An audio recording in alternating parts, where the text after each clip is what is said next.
Nahuli ang illegal na dayuhang migrante na ito na kumakain ng kalapati sa kalsada ng UK. At ngayon, rereposuin natin ang ilan sa mga asal na hindi katanggap-tanggap sa lipunan na nagdulot sa ilang tao na maramdaman na marahil ay hindi ito ang uri ng kulturang dapat nating dinadala sa lungsod natin. Mag-ingat kung ayaw mo makakita ng kalapati na kinakain. Maaring hindi ito ang video para sa'yo. Kinakain mo ang kalapate! Kinakain mo sila! Oo, hindi mo pwedeng kainin yan! Sinasabi mo? Gusto mong subukang patayin ka nila? Sa pulis. Ang problema, ano bang ginagawa mo sa kalapate? Ibig ko sabihin, Ano? Ano ang problema? Ibig kong sabihin, yung katotohanang tatanungin pa niya, anong problema? Parang sinasabi na nito ang buong problema, hindi ba, mahal? Mga guys, huwag mag-alala. Mayroon pa kaming ibang mga nakakatuwang video tulad ng lalaking ito na naghuhugas ng paa sa pampublikong lababo o ipong kahanga-hangang sayaw na talagang nagpapakampante sa'yo sa asal nila. At paalala na hindi lang sila nandito para umupo at kainin ang mga kalapati mo. Nandito sila para sakupin at agawin ang kontrol ayon sa sarili nilang mga salita.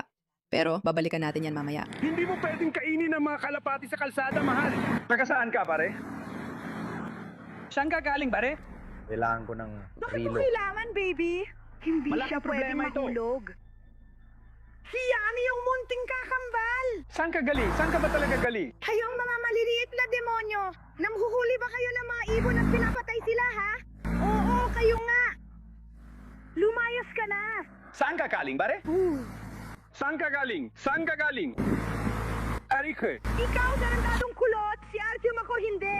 Huminto na ang kumpanya! huhulihin ng tarantadong kalapate. Malaking Huwag mo problema na yan. alalahanin Bawal mong ang gawin tulong yun. mo, Parang, Chris. alam mo, huwag mo na Oo sayangin ang nga. oras mo sa imahe. Putain na, pupugutan kita ng ulo. Sige, taga saan ka? Literally na kinakain, pinapatay at kinakain ang mga kalapati. Diyos ko, grabe naman. Sabi nila, kapag nag-angkat ka mula sa third world, magiging third world ka rin. Sa tingin ko, baka may napansin tayong isang bagay. At mukhang totoo nga yon. Ibig kong sabihin, heto pa ang mas marami pang kamanghamanghang nilalaman para sa'yo. Ang ferry na ito ay hindi na gumagana at hindi na babalik sa akin. Kung nais mong bumalik, lumabas sa mga ferry papunta sa terminal. Maghintay para sa... Nakakadir. Oh, gusto ko paglaruan ninyong lahat ito ng kaunti. Hindi ko alam kung nasa loob yan ng restaurant. Diyos ko, nasa loob ng restaurant. Diyos ko, nasa loob ng restaurant. Nililinis niya ang mga paa niya sa lababo ng restaurant. Mga guys, Ang ferry na ito ay wala na sa serbisyo at hindi na babalik dito, ha?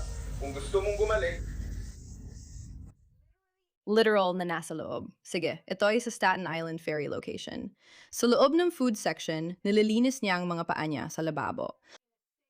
At ang masasabi ko lang guys, kapag nag-angkat ka ng third world din ang makukuha mo.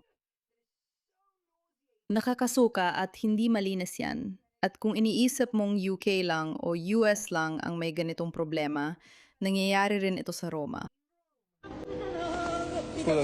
Tama.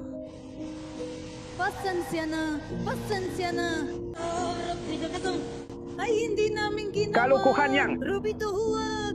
Isa akong bigot. Bigot ako. Robito, huwag. Robito, huwag. Huwag mo pulutin. Ibig kong sabihin, ngayon tawagin mo akong madrama pero parang kombinasyon ito ng issue sa mental na kalusugan at pagpapakita ng dominansya. Kasi hindi ito ang klase ng bagay na ginagawa ng normal na tao sa publiko. Naiintindihan mo ba ang ibig kong sabihin? Pero ulit, sinusubukan nilang mangibabaw. Pakinggan mo ito sa sarili nilang mga salita. Kami. Ayaw namin mapabilang sa mga tao yon. Kami ay mga Muslim at sinusunod namin ang propeta sallallahu alaihi wasallam. Sinusunod namin ang batas ng Sharia at sinusunod din namin ang batas ng bansang ito ayon kay Allah. Inuuna lang namin ang batas ng Sharia. Ayaw naming sundin ang mga batas ng bansa. Wala kaming pakialam sa mga panlipunang kaugalian. Kung kailangan naming hugasan ang aming mga paa, maghuhugas kami ng paa sa kusina. Siyempre, lubos na katanggap-tanggap yon. Kung nagugutom tayo, kainin natin ang mga kalapating nasa kalsada. At kung kailangan natin gumawa ng kakaibang bagay, gawin din natin iyon. At ang video na ito ay naging sobrang viral na ngayon dahil ibig ko sabihin, hindi lang ito teorya na sinasabi nilang gusto nilang sakupin ang lahat. Totoong ginagawa na nila ito. Lahat ng tropa, bawat isa sa kanila sa gym na yung umaga ay mga migrante. Bawat isa sa kanila. Dito, walang trabaho. Lalabas pa ako ng mas madalas gaya ng sabi, bagi ng minute cap. On here, may jobs. Okay, ang mga putang ina mong sapatos. Literal na O hindi ko nandito ka sa maintindihan bawat ang kahit isang putang inang salita na sandali. sinasabi Tuwing niya. umaga at nagsisimula ng maging grupo-grupo. Naghihintay ako na magsalita siya ng isang salita at putang ina, gagawin ko na ibig kong sabihin. Kung pag-uusapan natin ang pinaka-antisosyal na asal na maisip mo, yung tungkol sa manual ng panggagahasa, na kamakailan lang ibinigay sa mga migrante, ay parang sinasabi na lahat ng kailangan mong malaman tungkol sa hindi katanggap-tanggap na asal sa lipunan. Ibig kong sabihin, panurin mo to. Kamakailan lang itong ipinamahagi sa mga kalsada ng UK. Well, hindi naman talaga sa kalsada, kundi sa mga imigrante. Hindi ko na talaga alam kung ano pa ang masasabi ko tungkol dito. Magandang gabi. Mukhang tinanggap na lang ng Home Office na nag-aangkat sila ng mga manggagahasa at mga pedophile. Sa tingin ko, lahat tayo ay mag-a-agree na ang mga manggagahasa at mga pedophile ang pinaka-di-katanggap-tanggap sa lipunan sa lahat ng bagay. Binibigyan nila ang mga illegal na migrante ng pulyeto kung paano hindi manggahasa ng mga babae at bata. Dapat isinama mo rin dito. Huwag kumain ng mga kalapating nakikita sa kalsada at huwag maghugas ng paa sa pampublikong lababo, lalo na sa lababo ng kusina. Pero mukhang masyadong particular yata yon para sa kanila. Sinabihan ang mga naghahanap ng asylum na masama ang pakikipagtalik sa mga bata. Sabi sa booklet, maaring iba ang mga batas at kaugalian dito kumpara sa inyong sariling bansa. Sinasabi rito na ang pakikipagtalik sa isang taong wala pang 16 na taong gulang ay isang mabigat na krimen sa UK.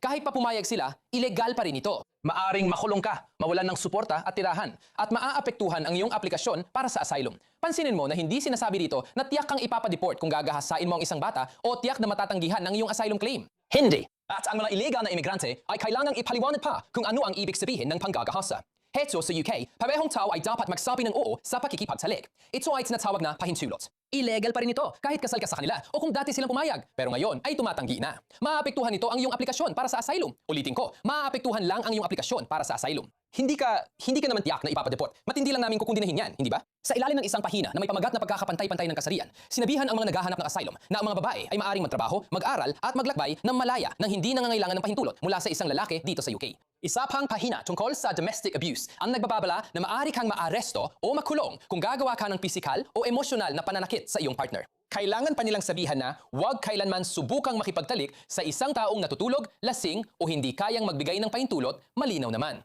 At heto pa, sinasabihan pa sila dahil mukhang kailangan talaga na huwag nilang putulin o sirain ang mga ari ng mga babae.